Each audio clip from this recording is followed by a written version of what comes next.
Alam mo, hindi ho sana namin pag-uusapan ito, pero dahil si Congressman, kasama ho namin sa Congress ito, at nag-yayaw-yaw at sinasabing 14 billion ang in-insert sa COMELEC ng House para daw sa People's Initiative o yung charter change. Aba, seryoso pong akusasyon ito. Pero ang nabasa ko rin po, sinasabi po ni Chairman, matagal, tinapya sa amin yan, ibinalik lang. Ano nga ba talaga ang totoo dito, Direktor? Pakipaliwanag nga po itong 14 billion. Is it an insertion for People's Initiative?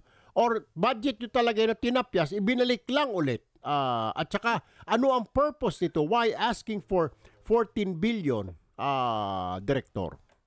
Nako, Kong Erwin, tama po kayo, no? Ito po ay hiling talaga ng COMELEC. Kung punto sa ating mga kababayan, kung sinubaybayan niyo po lahat ng congressional at Senate hearing po sa budget ng COMELEC, malinaw po doon, una, natapyasan po kami na napakalaking bahagi ng budget. Apektado po yung preparatory activities natin sa national and local elections.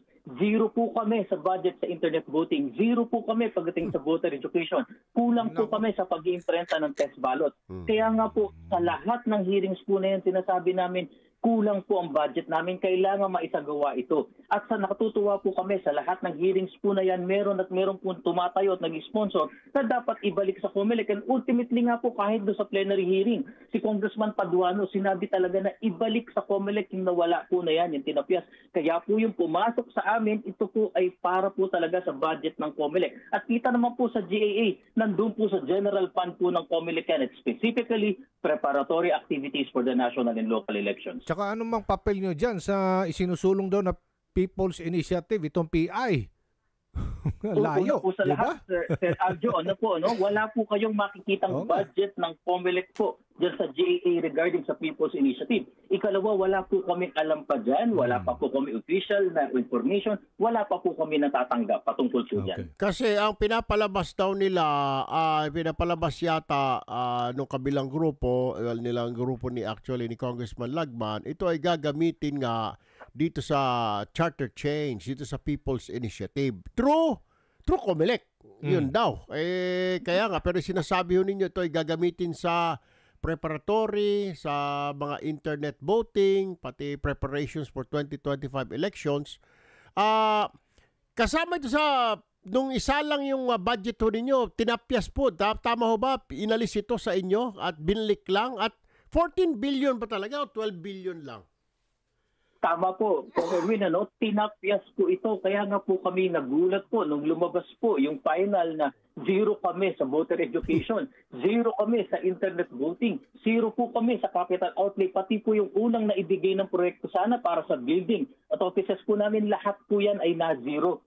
Kaya nga po kami nagagalak po nung naibalik po, kahit paano po may naibalik sa amin. Hindi man po lahat naibigay, pero sapat na po ito para masimulan po namin yung mga importante na banggit po. Internet voting na napaka-importante sa ating mga kababayan. Voter education po na hindi pwede namin gawin sa 2025 lang, kung Erwin, Sir Aljo. Kailangan po paglabas ng bagong makina, simula na po yan ng orientation at pag-uulat po natin sa mga kababayan natin. Yung voters registration po natin, kumusta na? Lahat yata babaguhin? Hindi pa naman po, Sir Aljo, kung Erwin, yan po ay target natin sana pagkatapos po ng 2025 election. With biometrics? Pero paalala lang po, opo, with biometrics, yung 10 daliri na po, sana may facial recognition, may iris. Gagawin po natin yan after 2025 elections. Ito lamang pong hiniling namin, maibalik talaga pong para ito sa 2025 elections po lahat, kung Erwin, Sir Aljo. Yung Smartmatic, gagamitin pa ba? Kailan malalaman yung bagong provider natin para po sa susunod na eleksyon? Mga supplier. Hindi na po gagamitin yung sa Smartmatic, Sir Aljo. Kahapon po ay natapos na yung bid opening, na-declare na po natin yung Miro as a single calculated bid. Siya po ngayon ay sumasa ilalim na sa requisite post-qualification evaluation. Dalawa po ang pwede mangyari dyan. Kapag ka po yung legal, technical at financial submissions po niya ay nakatupad dun sa hinihingi ng COMELEC at sa requirement ng Republic Act 9184, madedeclare po siyang post-qualified at tuloy na po tayo sa pag-award sa kanya ng kontrata ng automated counting machines.